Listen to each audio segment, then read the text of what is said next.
आम्हा संसार काय करी मनोहरीचे दास लिवती भूषणे कापे तया भेने कळी काळ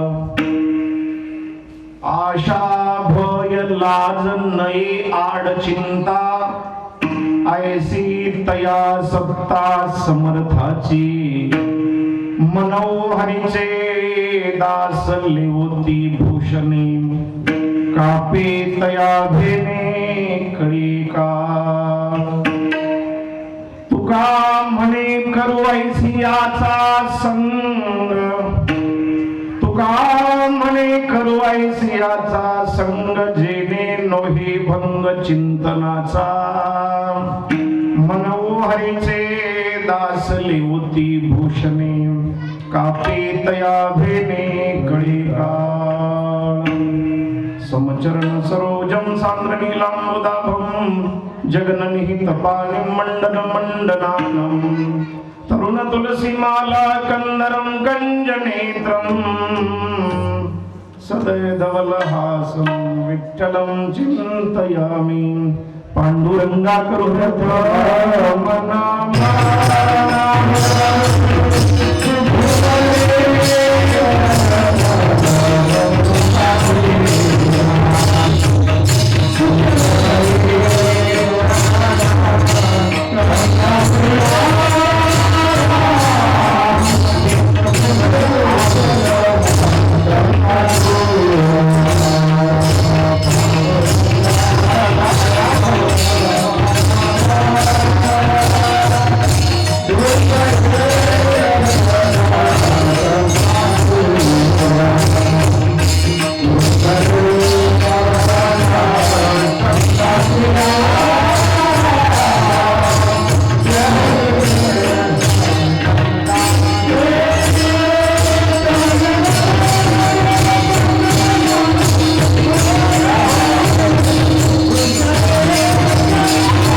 त्यांच्या कृपादानी कथेचा विस्तार बाबाजी सद्गुरुदास तुका जयांचे केले स्मरण होई सकळ विद्यांचे अधिकरण दीक्षबंधू श्री चरण श्री गुरूंचे ते नमस्कार होणी आता नमो ज्ञान देव नमो ज्ञान राजा नमो ज्ञान सिंधू सखा पूर्ण माझा मती मंदा ज्ञान दाता दिनासी नमस्कार माझा श्री सद्गुरु ज्ञानेश्वरासी अलंकापुरी पुण्य भूमी पवित्र तेथे नंदतो ज्ञान राजा सुपात्र तयाटविता महापुण्य राशी नमस्कार माझा श्री सद्गुरु ज्ञानेश्वरासी नमो ज्ञानेश्वरा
ते भाविक ऐका जनार्दनी तुमचा दास त्याची आस पुरवावी तुमचा अनुरला दलो पावन झालो चराचर विठाला विठाला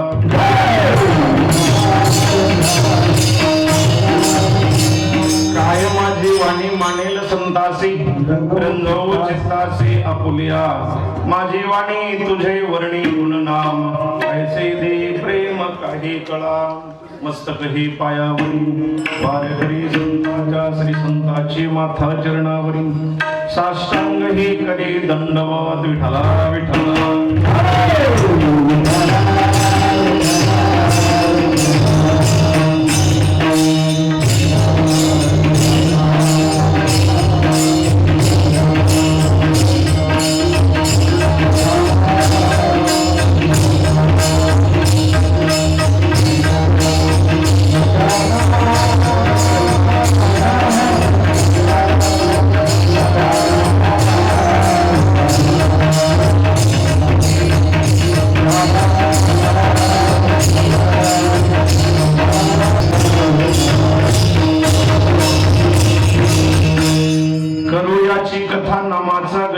संसार काय करी मनोहरीचे दास लेवती भूषणे कापे तया भिन्नी कळी काळाच्या भय लादन अडशंका ऐसी तया सत्ता समर्थाची मनोहरीचे दास लेवती भूषणे कापे तया भिन्नी कळी काळ तुका मणी करवैसियाचा संग जेने नोहे भंग चिंतनाचा मनोहरीचे दास लेवती भूषणे कापे तया भिन्नी कळी काळ विठला विठला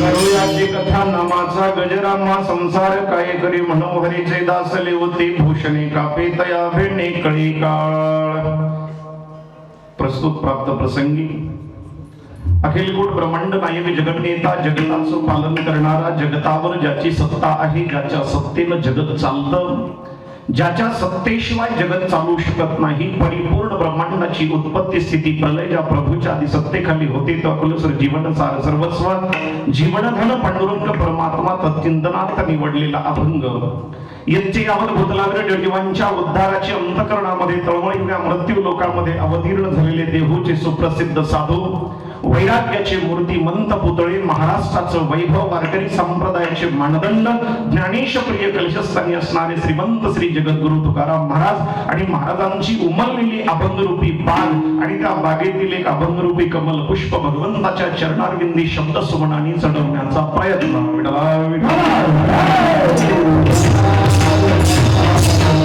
मानवी जीवनाची परिपूर्णता कशामध्ये आहे ज्याच्या दर्शनाने मानवी जीवन परिपूर्ण होतं किंबहुना भगवत दर्शनाशिवाय मानवी जीवनाची परिपूर्णता नाही तुका म्हणे जन्मा आल्याचे विठ्ठलची एखादं शहर पाहिलं एखादं पर्यटन स्थळ पाहिलं एखादं सुंदर रूप पाहिलं तर त्याच्यामध्ये मानवी जीवनाची पूर्णता नाही पण विटेवरचा राजा पाहिला की त्या जीवनाला पूर्णता आहे म्हणून मानवी जीवनाची परिपूर्णता ज्याच्या दर्शनामध्ये त्याचीच कथा करू असं तो कोपर या अभंगात सांगतात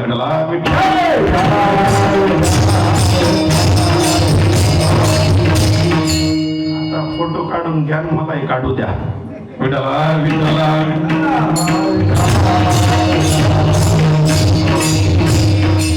तुम्ही भले पांघरून बसलेत कानालाय हातालाय अंगावर माझ्यावर दिले हे टाकून पुन्हा गार लागले नाही का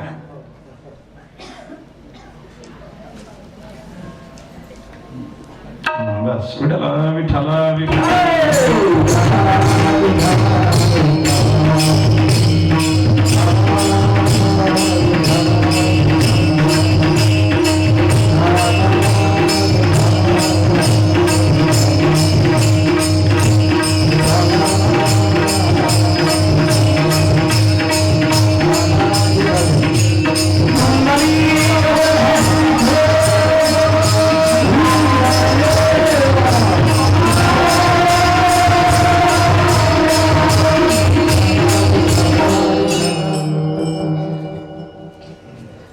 दुर्लभम त्रयमवैतत् देवानुग्रहेतुकम मनुष्यत्वम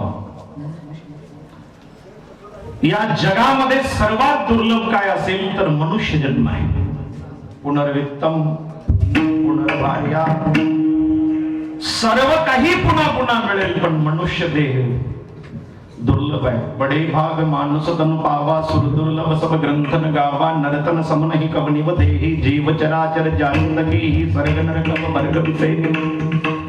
नरदेह दुर्लभ झाला आणि हा नरदेह मिळाला आणि शिवानंद स्वामीच्या सत्याला आला, सफल झाला. विठला विठला.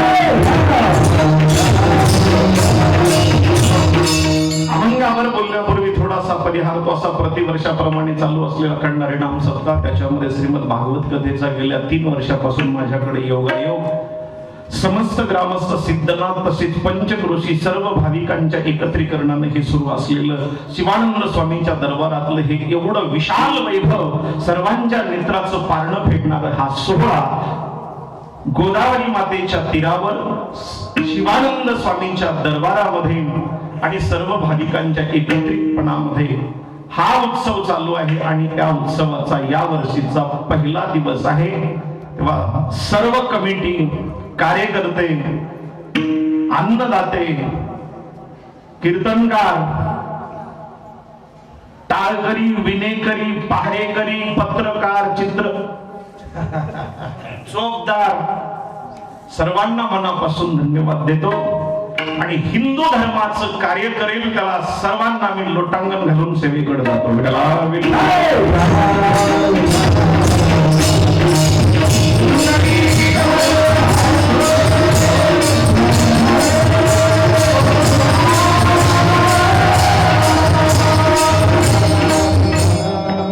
मनुष्य जन्म दुर्लभ आहे.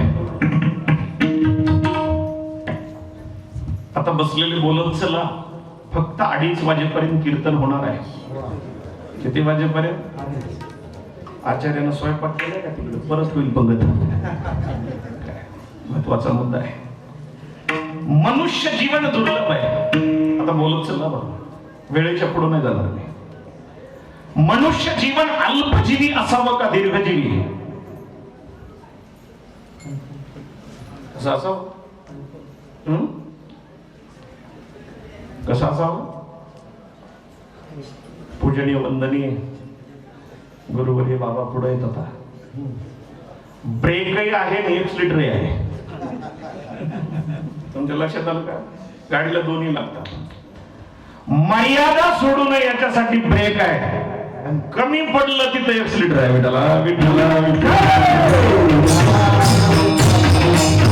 बालक कहतो तरी बाता, बालकाचे वेडीवाकडे बोल करीती नवल माय बाबा. तेव्हा मनुष्य जीवन अल्पजीवी असावं का दीर्घजीवी? बोला ना, झोपले का?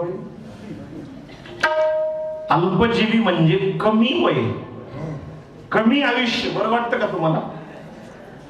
आयुष्य कमी बरं वाटतं का? नाही. मग कसं असावं? दीर्घ म्हणजे अधिक. 90 वर्ष कोणाला जगा वाटत नाही. आता परत बोला, मनुष्य जन्मामध्ये जीवन प्राप्त झाल्यानंतर मनुष्य जन्म अल्पजीवी असावा का दीर्घजीवी? दीर्घजीवी. 100 वर्ष जगला पण शिवानंद स्वामीच्या दर्शनाला नाही आला. गावातल्या मारुती मंदिराला कधी तांब्यावर पाणी नाही घातला. घरातल्या देवाऱ्यामध्ये कधी जाऊन अगरबत्ती नाही लावला. आणि जन्मात मुखातून कधी भजन नाही बोलला. आणि 16व्या वर्षी माझ्या ज्ञानोबराने जगाच्या कल्याणाची ज्ञानेश्वरी दिली. वय जास्त असावं का कमी? आता बोला ना. तुमचं बरं आहे बुवा. काही कमी म्हणालेत, काही जास्त म्हणाले. गावामध्ये एक साधू आला होता. 2.5 किलोमीटर त्याच्या जटा होत्या. बाबा, त्याला स्वातंत्र्य असतं. कल्पना विश्व तो मांडत असतो. 2.5 किलोमीटर जटा होत्या. म्हणजे इथून कुठपर्यंत? वाजेगाव. मना ना हो, तुमचं काय चाललंय, मला काय देत आहे? जावई आणि सासरा घोड्यावर बसून जात होते. आता तुमच्या मुलीकडे चाललो मी. इतकं प्रेम दोघांचं, इतकं प्रेम. आणि जाता जाता एक ज्वारीचं शेत लागलं.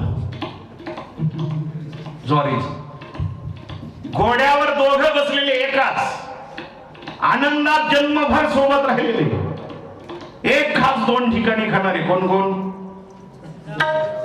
आता कसे जागे झाले बघा पटकन. आणि चालता चालता जावई म्हणला, मामा या शेतामध्ये 25 पोते होतात ज्वारी. सासरा म्हणला, अनुभव कमी आहे, माझी मुलगी तुम्हाला दिलेली आहे, मला माहित आहे या शेतामध्ये 20च पोते होतात. कोणाचं चालू आहे? कोणाचं? सासरा म्हणला 20 होतात, जावई म्हणला मी शिकलेला आहे 25 होते. हे कुठं चालू आहे? गोड्यावर शेतात उतरली नाही त्यांनी. सासरा म्हणला, जावई मुलगी माझी तुम्हाला दिली आणि याद राखा. जावई म्हणला, मी तुमचा जावई, तुम्ही याद राखा. घोड्यावर शर्ट धारदरी. कोणाची? कशासाठी?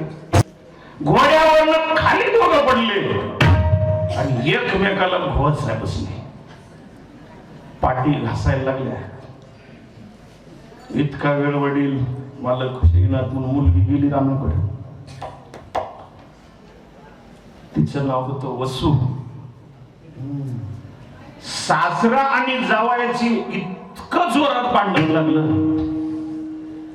मुलगी म्हणली, बाबा कशाला तुम्ही भांडता? आजपर्यंत मागितल्या तेवढ्या अंगठ्या दिल्या, आज घडलंय काय त्यांचं तुमचं घुसलं लागलं. पतीला म्हणली, आजपर्यंत तुमचा प्रत्येक हट्ट ज्या सासऱ्यानं पुरवला तुम्ही त्याला कसं घोळसायला लागले? सासरा म्हणला मुलीला, पुरी मी म्हणतो या शेतामध्ये 20 पोते ज्वारी होणार, जावई म्हणतो मी म्हणतो 25 पोते होणार. मुलगी म्हणली, बाबा 25 होतेच म्हणा. पाठ घासायला लागल्या, होतेच म्हणा. बापानं सांगितलं, वसू पाठ किती बी घासू, 5 पोत्याची मोकळीच कळत असू. तसं तुम्ही 2.5 किलोमीटर म्हणल्यात वाजेगाव म्हणा ना. विठ्ठला विठ्ठला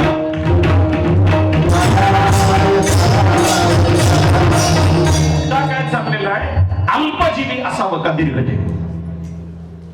तिथं तुम्ही दोन्हीकडनं बोलताय, एक अर्धी तिथं 2.5 किलोमीटर जटावाला साधवाला. असाच गंगेचा काठ आजूबाजूच्या 25 गावामध्ये कीर्ती पसरली. बाबा आया है, बाबा आया है. 50-60 शिष्यगण उनकी बाल पकडणे के खडे है. 10-5 मंडळी गेली, म्हटली बाबा आमच्या तिथं प्रवचन करा. बाबा म्हणतात ठीक आहे, माझी व्यवस्था करा. आणि व्यवस्था करण्यासाठी तयारी केल्यात. 2.5 किलोमीटर शिष्य त्याच्या जटा थांबवून शिष्य उभा राहिले, त्यांना उभा राहायची व्यवस्था, या बाबाला बसायची व्यवस्था, सगळ्याला जीव घालायची व्यवस्था. ती काय पोलीस पाटलाकडेच होती काय? सगळ्याकडेच. गाव आनंदात है. आज 2 दिन के बाद ऐसे बाबा को देखा है कि आज तक ऐसे बाबा को हमने देखा ही नहीं. क्या प्रवचन सुनने को मिलेगा? उसका प्रवचन सुनने के बाद तो जीवन में मुक्ति मिल जाएगी. प्रसिद्धी झाली, इकडं तिकडं गर्दी, लोट जमला. सकाळ झाली, शिष्यजनाचा सगळा आनंद. सकाळी व्यासपीठावर बसले आणि बसल्यानंतर बाबांनी सुरुवात केली. आले का तुम्ही? बसलेले म्हणले हो. मी काय सांगणार आहे ते तुम्हाला माहित आहे का? खालची लोक म्हणले हो, प्रवचन सांगणार आहे. जर मी तुम्हाला काय सांगणार आहे ते माहित असेल तर प्रवचन बंद. निघाला बाबा. लोक म्हणले आजचा दिवस ठेवून घ्या, आज सकाळपासून बेजारी केली आहे ना. उद्या आपण सगळेजण म्हणून विचारलं ना, मी काय सांगणार आहे तुम्हाला माहित आहे का? नाही म्हणायचं. दुसरा दिवस बाबा थांबा, प्रवचनाची तयारी व्यासपीठावर. बाबांनी बसल्या बसल्या विचारलं, आले का तुम्ही सर्व शिवानंद स्वामीच्या दरबारात? हो. मी काय सांगणार आहे तुम्हाला माहित आहे का? खालचे बसले लोक म्हणले नाही. मला तुम्हाला माहितच नाही तर सांगून काय फायदा आहे. निघाला बाबा. तसं तुम्ही एका बाजूला हो आणि एका बाजूला नाही. पण गाव तिथं महाराजांनी एकट्यानं डोकं लावणे, सगळं गाव मागं लागल्या सुधरत नसतंय. गाव म्हणलं 2 दिवस यानं पहाटे उठून सगळ्या गावाला बेजार केलं, गंगेचं पाणी आणून याला आंघोळ घातली, याच्या शिष्या सगळं जेवायला केलं. आता उद्या प्रवचन ऐकल्याशी जाऊ द्या नाही. बाबा थांबले. 3रा दिवस व्यासपीठावर बसले. गावानं रात्रीतूनच मीटिंग बदलली. आरदे हो म्हणा, नारदे नाही म्हणा. एका बाजूला आरदे बसले, एका बाजूला आरदे महात्मा आला व्यासपीठावर बसला, आवाज दिला, सुनो भाइयों, आप लोग यहाँ पधारे हो, आपका स्वागत है. मी काय सांगणार आहे तुम्हाला माहित आहे का? आरदे म्हणले हो, नारदे म्हणले नाही. महात्मा म्हणला, ज्यांना माहित आहे त्यांनी, ज्यांना माहित नाही त्यांना सांगा उठून निघा. तसं तुम्ही मला सुद्धा पळवाय बसले. आरदे म्हणते अल्पजीवी बरं, आरदे म्हणते दीर्घजीवी बरं. मनुष्य जन्म अल्पजीवी असावा का दीर्घजीवी? याच्या पुढे जाऊन सांगतो, केवळ 42 वर्ष जगले तुकोबार आहे, पण क्रांती अशी केली की देशाची भ्रांत नष्ट झाली. छत्रपती किती वर्ष जगले? किती वर्षे? छत्रपती 50 वर्ष. नाथ महाराज, नामदेव महाराज, महाराज विवेकानंद स्वामी 50 वर्षे जगलेल्या छत्रपतींनी हिंदवी स्वराज्य निर्माण केलं. आणि आपण 90 वर्षे जगलो तरी बिड्याच ओढत राहिलो. लक्षात ठेवा, मी कोणा चेष्टा नाही करत. म्हटलं जातं संगीतातील रागाला स्वर म्हणतात, विषारी सापाला नाग म्हणतात.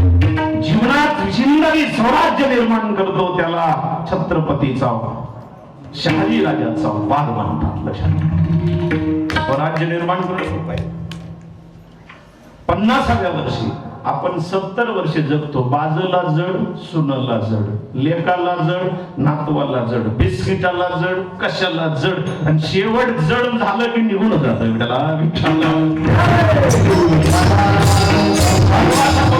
अल्पजीवी असावा का दीर्घजीवी? बोला, एवढ्याच मुद्द्यावर कीर्तन संपणार आहे माझं. आता तुम्ही नाही बोलणार, तुम्ही बोलला गेले की मी निघून जाणार.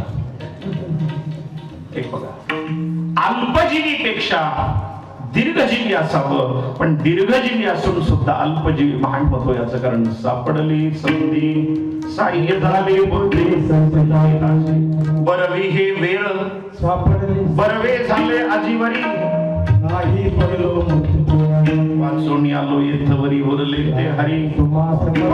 किती दिवस जगला याच्यापेक्षा कसा जगला याला फार महत्व आहे.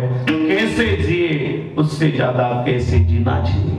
जीवनामध्ये जगले कसे. बकरी म्हणून 1000 वर्ष जगण्यापेक्षा वाघ म्हणून 1 दिवस जगावं. असं जीवनामध्ये शुरासारखं. ज्ञानोबरांनी 16व्या वर्षी क्रांती केली. विवेकानंदांनी जगाला तत्वज्ञानाचा रामकृष्ण परमहंसाच्या सल्ल्यानं उपदेश केला. महत्वाचा मुद्दा आहे अल्पजीवीपेक्षा दीर्घजीवीवर. कारण अल्पजीवी म्हणजे मनुष्य देहाची प्राप्ती झाली, आईच्या गर्भात बाळ आलं, गर्भामध्ये विकृती आली, बाळ नष्ट झालं, गर्भ काढून टाकला. उपयोग आहे माणसाचा? बाळ जन्माला आलं, 2-3 महिने राहिलं, गतप्राण झालं. उपयोग आहे? बाळ जे खेळत असताना 4 वर्षे खेळलं की निघून गेलं. उपयोग आहे? आयुष्यही मिळावं आणि दीर्घजीवी असावं. आणि दीर्घजीवी जर, आता याच्या पुढे चला, अल्पजीवी बरा का दीर्घजीवी? त्याच्यामध्ये उत्तर असेल दीर्घजीवी बरा. दीर्घजीवी बरा का दिव्यजीवी बरा? आणि दिव्यजीवी यात वर्णन आहे. तनु मानवी दिव्य रूपीच केली न त्या हिताती दिव्य लोकासी नेली. तुका भासला मानवी वेशधारी परिलीला विग्रहीने. अल्पजीवी बरा, दीर्घजीवी बरा का दिव्यजीवी? आता दिव्यजीवी व्हावं का देव व्हावं? आणि मनुष्य जन्मात देव होता येतं का? नरदेह निधन लागले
जन्मामध्ये देव होता येत.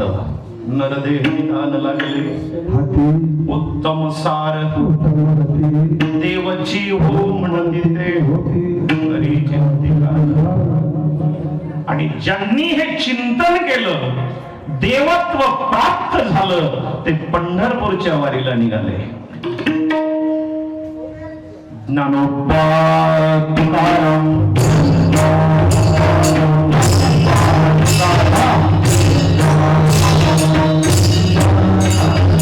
शेवटच्या दिवशी आपली दिंडी निघते शिवानंद स्वामीची. ज्ञानोबा तुकाराम एक एकाहून आनंदामध्ये चालणारे सर्वच.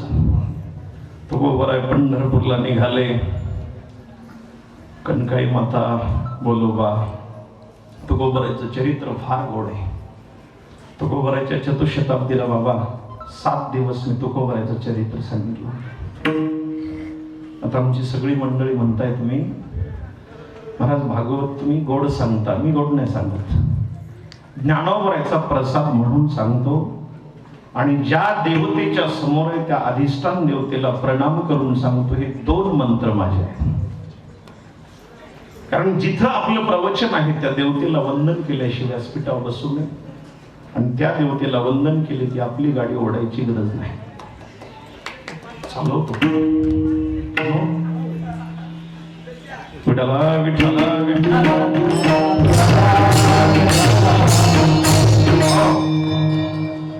श्रीमद भागवताच्याही कथा 100 केले तुम्ही. रामायण सुक्तानंदामध्ये सांगतो. आणि बाबा चतुशताब्दी पासून संत चरित्र सांगतोय मी. कारण चतुशताब्दीला तुकोबरायचं चरित्र सांगत असताना फार कठीण आली. मोठ्या मोठ्यांचा सल्ला घेतला. नंतर मात्र एक संताचं चरित्र करून साधारणतः माझ्याकडे 80 ते 90 संतांची चरित्र आहे. थेंबा थेंबानं तळ साचत, एका एका नामानं पुण्य साचत. आणि पुण्य तिळ तिळ साचू लागलं की तिळा तिळानं पाप कमी होतं. आणि पाप देवाच्या प्राप्तीमधला सर्वात मोठा अडथळा आहे. देव न आवडण्याचं कारण पाप, देव आवडण्याचं कारण पुण्य, देव कळण्याचं कारण ज्ञान, देवाला आवडण्याचं कारण भक्ती. म्हणून श्रीमद भागवत असो, रामायण असो, संत चरित्र असो, महत्वाचा मुद्दा. फार गोड चरित्र आहे संतांचं. भागवत रामायणापेक्षा गोड चरित्र आहे. त्याला तुकोबराय गेले, वाघरीपर्यंत पोहोचले, लोटांगण घातलं, चंद्रभागेत आले, चंद्रभागेमध्ये स्नान केलं, गंध लावला, हातामध्ये चिपळ्या घेतल्या, गळ्यात विना फेटा बांधलेला, सुंदर परिधान केलेले वस्त्र, पुंडलिकरायाचं दर्शन केलं. अवघ्या संता एक वेळा भेटी, पुंडलिका दृष्टी देखली. तुकोबराय वाळवंटापासून निघाले. वाळवंटापासून महाद्वाराची दाटी उभे. आणि तुकोबराय पांडुरंगाच्या रावणामध्ये गेले, साष्टांग लोटांगण घातलं. घालो लोटांगण. दशमीचा दिवस आहे. मध्यरात्रीला पोहोचलेले आहेत. पहाटेच्या वेळेला स्नान झालं. तुकोबराय दर्शनाला गेले. दर्शन पांडुरंगाचं केलं. दिवसभर पांडुरंगाच्या रावळात थांबले. संध्याकाळ झाली. सेज आरती व्हायची वेळ. वारकरी म्हणले आता तुकाराम महाराज कोण्या धर्मशाळेत जायचं का देहूला निघायचं? तुकोबराय म्हणले आता मध्यरात्र झालेले, ना देहूला जायचं ना कोण्या धर्मशाळेत जायचं. मग काय करायचं?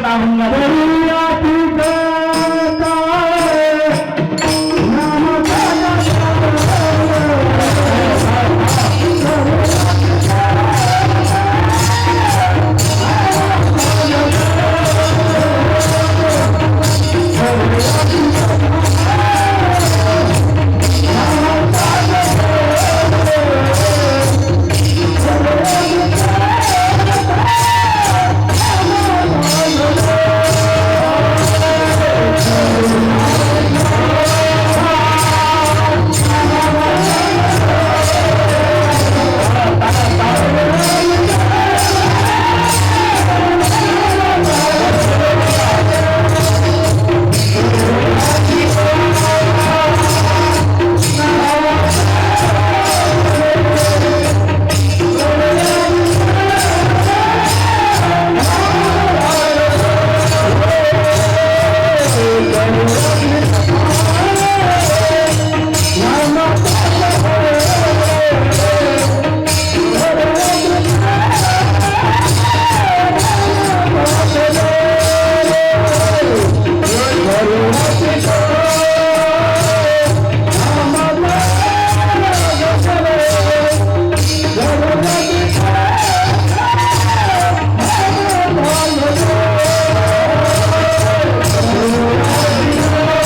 वाटतं. 1 लिटरची भाजी आणि 1 किलो मीठ टाकलं भाजीत, बरं वाटतंय का? मुद्द्याला धरून चाललं की कीर्तन करायला सपोर्ट मिळतो. महत्वाचा मुद्दा काय? तुकोबराय म्हणले धर्मशाळेत जायचं नाही, आता देहूला निघायचं नाही. मध्यरात्र झालेली. आता आपले किती वाजले? मोठ्याने बोला ना जरा. तुम्हाला एकदाच सांगितलं, वचन नेमकी तरी देतात, बोलायचं, घाबरायचं नाही. आपलं कीर्तन कितीला सुटणार आहे? 2:30 पर्यंत. कोण कोण उठणार नाही सांगा बरं, हातवर करा. तुम्ही आळे पिळे त्याला का हातावर करा. महत्वाचा मुद्दा आहे. मध्यरात्रीला पांडुरंगाच्या दरबारात बसलेले तुकोबराय देवाकडे हात करतात आणि सांगतात, आता दुसरं काही करायचं नाही तर बसून करू याची. शिवानंद स्वामीच्या दरबारामध्ये आल्यानंतर एकच चिंतन करावं, श्री कृष्ण गोविंद हे गोविंद नाथे ते नामाने मोहोर वदंती. प्रभूचं चिंतन करावं आणि त्याचं चिंतन जर केलं तर जीवनातली चिंता जाते. वर्णन चिता यश्च चिंता यश्च बिंदू मात्रम विशिष्यते चिता दहती निर्जीवम चिंता दहती सजीवम.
चिंता यस्य बिंदु मात्रम विशेष चिता दहते निर्जीवम चिंता दहते सजीव.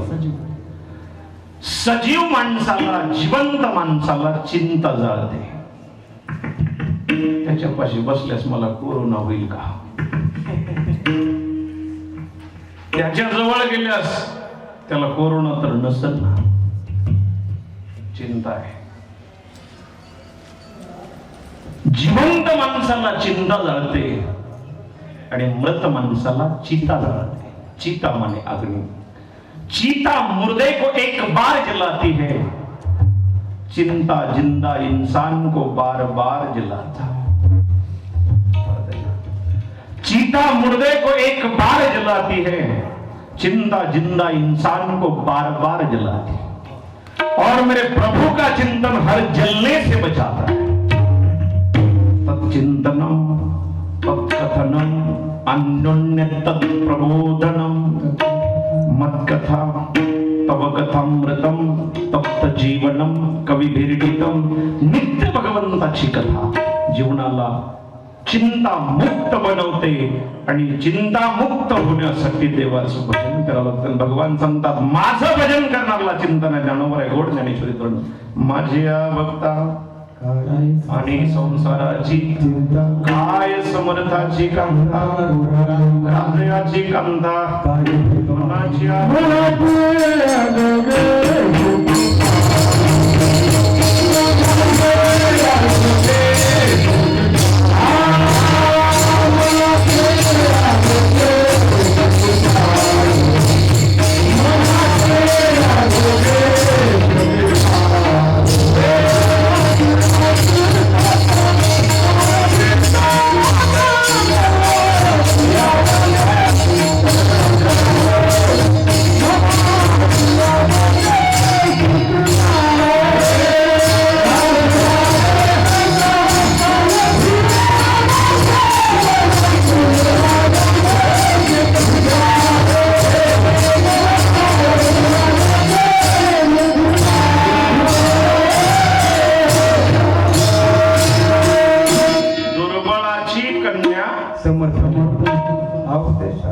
कधी जयाचे वाचे पुढे भोजे नाम नाचत आहे माझे जन्मशास्त्र ओळखी.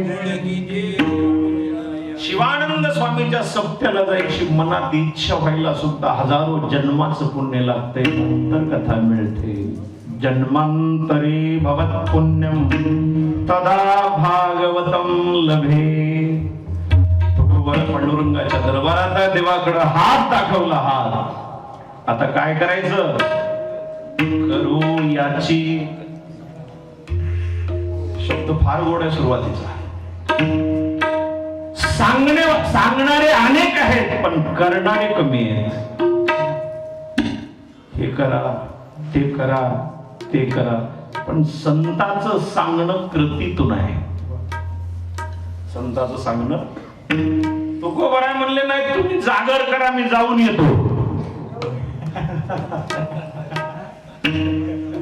तुकोबाराय म्हणले आपण जागर करू याच्यामध्ये सामील होणार, करा याच्यामध्ये आपण अलिप्त राहणार. बरोबर आहे. पंगतीचं नियोजन करू आणि पंगतीचं नियोजन करा. कसं करायचं, फरक आहे की नाही? संधी काय म्हणते, करा म्हटलं की आपण अलिप्त, करू म्हटलं की सामील. साधू संतांनी आधी केले मग सांगितलं. करू करा म्हणले नाही, करू. स्वतः समर्थ झालं पाहिजे.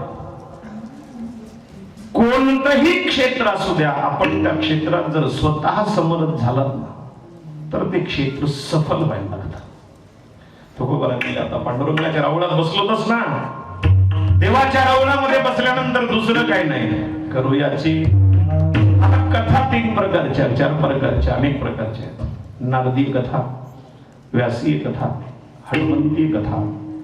सगळ्यात महत्वाचे भगवंताचं चिंतन ही सर्वात मोठी कथा आहे. भगवंताचं चिंतन ही सगळ्यात मोठी कथा आहे. करू याची कथा पुंडलिक वरदे हरी विठ्ठल कथा. करू याची कथा. पुढचा आणखी फार महत्वाचा मुद्दा आहे. कथेमध्ये जयघोष का केला जातो? तुम्हाला मोहोळ माहित आहे? मोहोळ काय म्हणतात त्याला? मध. इकडे काय म्हणतात? मोहोळ. तुम्ही ते त्याला रस असतो ना, ते काढून घेतल्यावर मध, तर ते मध काढून घेतल्यानंतर ते मोहोळ त्या ठिकाणी बसत नाही, त्या लाकडाला बसत नाही, ते वर फिरत असत. त्या माशा आहे ना, वर फिरतात. कथेला बसल्यानंतर आपल्याकडे आक्रमण करणारं पाप वरून फिरत असत. ते कधी कथेतून उठतील, कधी प्रसाद घेऊन पलीकडे निघतील, पलीकडे गेलं खांद्यावर बसते. मध्ये मध्ये जे जे कार केला जातो याचा अर्थ त्यांना इतकं रामाच्या बाणानं मारीची किती लांब गेला होता, ते पाप इतकं लांब जातं कथेतल्या जयघोषानं. म्हणून कथेत गप्प बसत जाऊन जयघोष करावा आणि झोपू तर नाहीच नाही. आता 4-5 मावले अशा झोपल्यात, मी तर पहिला दिवस एकाच्या लत्रात देऊ थंड झोपी गेल्यात. आता कोण कोण झोपल्यात त्यांची नावही मला माहित आहे. सांगू का? विठ्ठला विठ्ठला करू याची कथा, याचं चिंतन करू, याचं भजन करू, याचं चिंतन करू, याचं भजन करू, याचं कथा करू. कोणाची? तो विटेवर उभा आहे त्याची. तो कसा उभा आहे? समचरण दृष्टी, सुंदर ते ध्यान, राजस सुकुमार, आवडे हे रूप, आता दृष्टी पुढे. इतका गोड परमात्मा कसा आहे? सहस्त्र दिव्य दीप कशी प्रकाश दिसतो कसा? आनंद रूपे आनंद विषय. गोड आहे, त्याला किती रूपानं पाहिलं अवताराच्या रसी. आणि याच्या पायी झाला मिठी, मोल नेके जग जेठी. आणि याची कथा करा, काय फायदा होईल तर जीवनामध्ये सगळी सफलता मिळेल. विठ्ठला विठ्ठला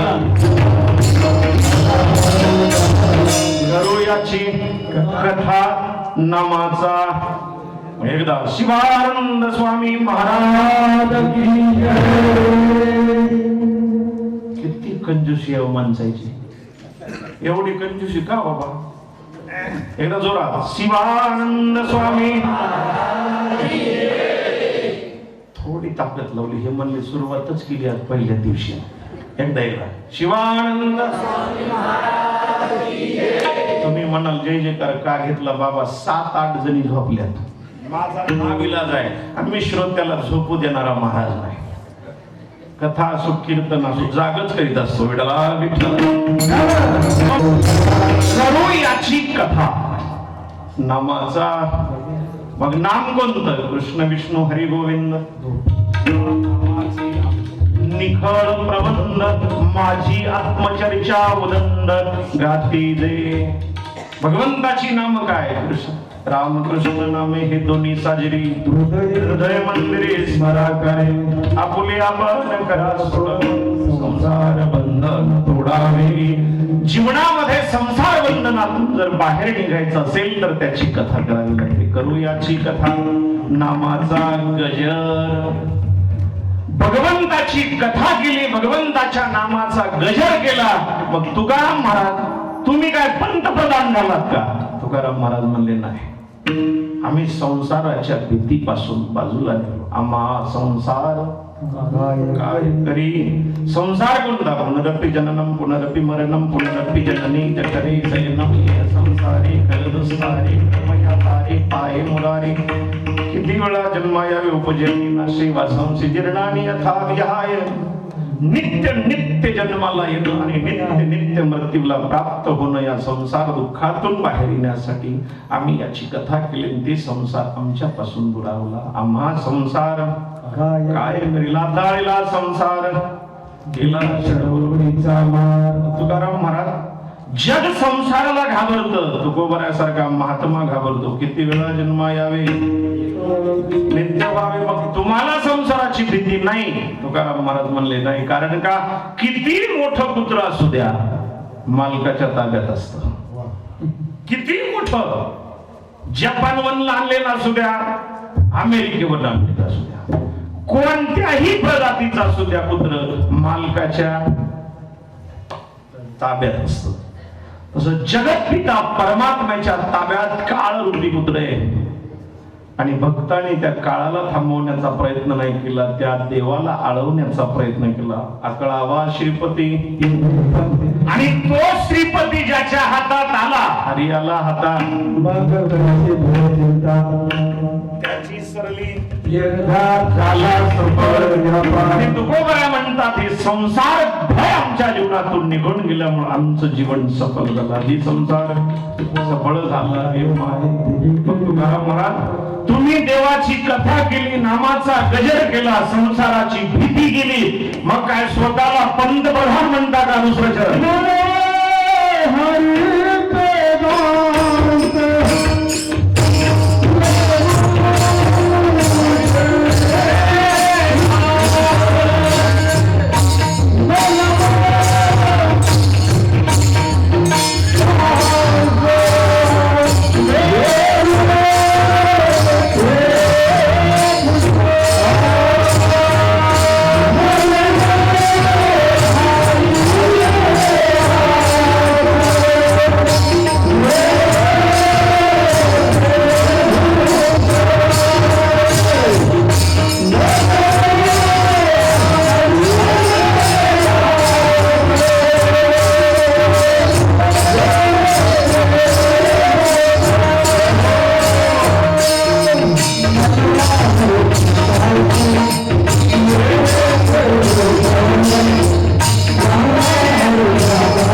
भगवंताच्या नामाचा गजर केला संसाराची भीती गेली स्वतःला तुम्ही काय पंतप्रधान म्हणता का आता तुकोबऱ्या म्हणजे नाही ज्याचं भजन केलं ज्याची कथा केली ज्याच्या भजनानं आणि कथेनं आम्ही संसार भयात मुक्त झालो, त्याचा जन्मभर दास म्हणून राहण्याची आमची इच्छा आहे. याला म्हणतात प्रामाणिकपणा, याला म्हणतात जाणीव. जाणीव नेणीव वर्णन कसं आहे हे फार गोड आहे. हरिपाठ महाराज इतका अवघड आहे, फक्त गोड वाटतो, सोपा दिसतो, पण त्याच्या मध्ये गेल्यानंतर कळत हे किती अवघड आहे. त्याला जाणीवेचा विचार आणि नेणीवेचा विचार करत बसायला वेळ नाही. महत्वाचा मुद्दा आपल्याला लागते काय, आम्ही ज्याचं भजन केलं, ज्याची कथा केली, त्याचं दास होऊन राहण्याची इच्छा आहे. मनोहरीचे दास. मुद्दा महत्वाचा आहे, इथं मजबुरी नाही आणि दास होणं सोपं नाही. दास म्हणजे सेवक, सेवक म्हणजे नोकर, नोकर म्हणजे आपल्या शेतीच्या भाषेमध्ये गडी, सालगडी, बरोबर. आणि सालगडी आता कोणाला भाव वाटते का? आता बसलेले खरं सांगा, काम करणाराचे दिवस आहेत का शेतकऱ्याचे दिवस आहेत? कसं इकडं शेतकरी दिवस आहे. मी कोणाच्याच बाजूने बोलणार नाही, हे झाल्यास पुन्हा दुसरी जीत तुम्हाला काय करायची. महत्वाचा मुद्दा काय, दास्यत्व स्वीकारणं म्हणजे पारतंत्र्यात जाणे, स्वतःच्या इच्छेला पूर्ण विराम, त्याला दास्यत्व म्हणतात. समोरच्याच्या मर्जीचा गुलाम, त्याला दास्यत्व म्हणतात. लक्षात येते का तुम्हाला? दुसऱ्याच्या मर्जीचा गुलाम होतो, त्याला दास्यत्व म्हणतात.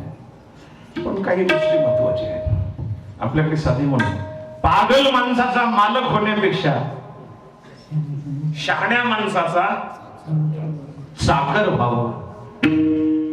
आणि चाकर झाल्यामुळं राम मंदिराला इतके वर्ष लागले, पण हनुमान मंदिराला एका गावात मीटिंग घ्यावी लागली. लक्षात आले? दास्यत्व निकट.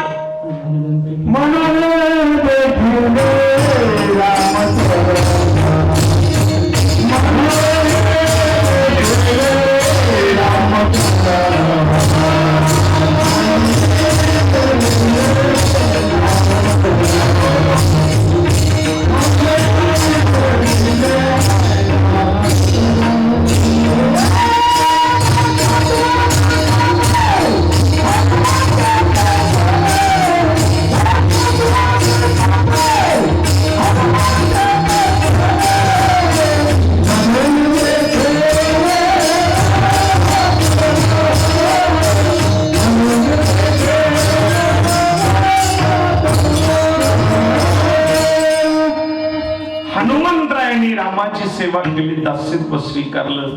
मला सांगा, कोण्या गावात हनुमंताचं मंदिर नाही? पण रामाच्या जन्मभूमीत मंदिर बनायला किती वर्षे लागली. पण म्हणतात ना, देर आहे पण वेळ आली, उशीर आली पण आली. आणि तो दिवस हिंदुस्थानच्या जीवनातला फार मोठा दिवस आहे. त्याच्यासाठी एकदा टाळी वाजवा. कशासाठी? राम मंदिरासाठी. कारण राम मंदिर हिंदुस्थानची शान आहे, राम मंदिर हिंदुस्थानचा प्राण आहे, राम मंदिर हिंदुस्थानची जान आहे. आणि त्याला आत्ता योग आला. कसा आला, का आला, मी काय सांगायची गरज नाही, ते काय प्रवचन. म्हणून हनुमंतरायाची मंदिर वाड्या वस्तीवर झाली. काही काही ठिकाणी रोडवर एकटाच गदा घेऊन बाबा बसलाय. पण ज्या राजवाड्यामध्ये जो खेळला, त्या रामाला आतापर्यंत वनवासात राहावं लागला. पण आता वनवास संपलाय. महत्वाचा मुद्दा आहे. तुकोबा म्हणतात, मी दास्यत्व स्वीकारले, मनोहरीचे दास. या श्रीहरीचं दास होण्यामध्ये मला पुरुषार्थ वाटतो, मला समाधान वाटतं. म्हणून लक्षात ठेवा, किती स्वार्थ मिळतो त्यापेक्षा ज्याच्या संगतीत गेल्यानंतर किती सन्मान मिळतो हे फार महत्वाचं. कोणाच्या संगतीत बसल्यानंतर चांगलं नाही झालं तर नका होऊ द्या, पण तुमचं वाईट होणार नाही याची शाश्वत असेल त्याची संगत करा. ज्याच्या संगतीत तुम्ही गेलात, तुम्हाला गुण नाही आले, ज्ञान नाही आलं तर काही बिघडणार नाही, पण तुमच्यामध्ये दुर्गुण आणि अज्ञानाचं भर पडेल अशाची संगत करू नका. संगत संतन की करले. हनुमंतरायासारख्या महात्म्याला तुकोबरा वंदन करतात. शरण शरण हनुमंत. काय करणार?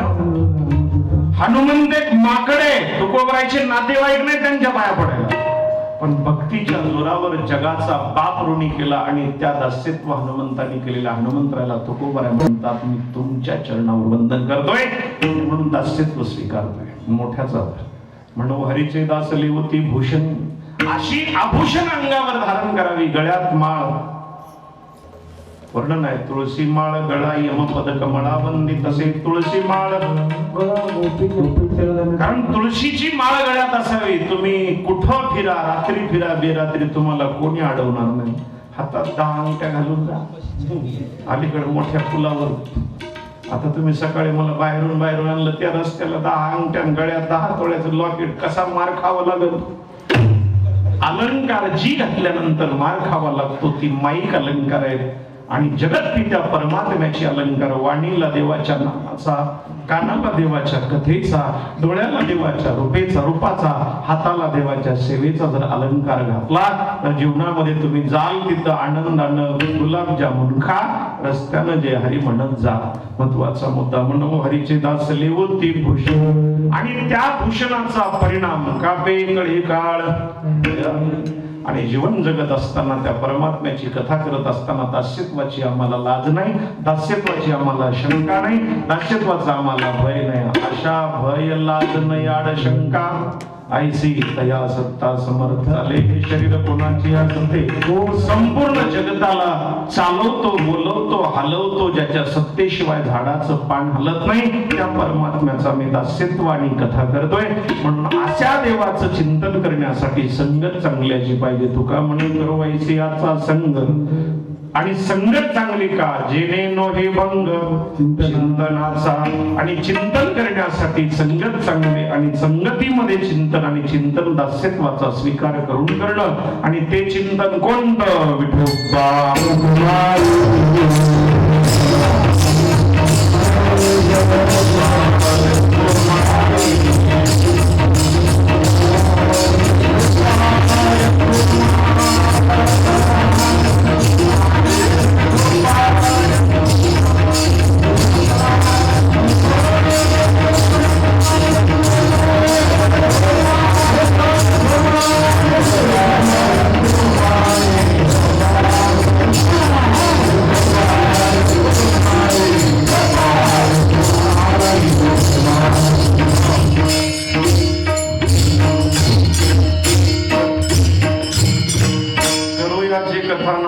गजर आम्हा संसार काय करी मनोहरीचे दास लेवती भूषणे कापित या भीमीकडे काळाशा भय लाज न याड चिंता. ऐसी तया सत्ता समर्थाची मनोहरीचे दास लेवती भूषणे कापित या भीमीकडे काळ. तुका म्हणे करू ऐसी याचा संग जेणे नो हे भंग चिंतनाचा. मनोहरीचे दास लेवती भूषणे कापित या भीमीकडे काळ. पर्याप्त वेळेमध्ये आरंभाच्या दिवशी जमेल अशी भगवत चरणी सेवा रुजू करण्याचा प्रयत्न आहे. शिवानंद स्वामी महाराजांचा उत्सव गंगेचं पवित्र तट आपल्याला प्राप्त झालेला आहे. भगवान श्रीकृष्णाच्या कथेचा योग आहे, अन्नदानाचा आनंद आहे. आणि राहिलेले आता 7 दिवस आणखी आपण सर्वांनी आनंद घ्यावा एवढी विनंती करतो. पूजनीय वंदनीय बाबांचा आता वय सकाळी पारायण करून कथेला कीर्तनला बसणं एवढं सोपं नाही, पण बसले त्यांना सुद्धा धन्यवाद. जमलेल्या सर्वांना धन्यवाद. विष्णू आमचे पांचाळ, आमचे दादा उभा राहिलेले आमचे नरसिंह पोखर्णेकर, हे विनिकरी चौकदार, सगळ्याला धन्यवाद.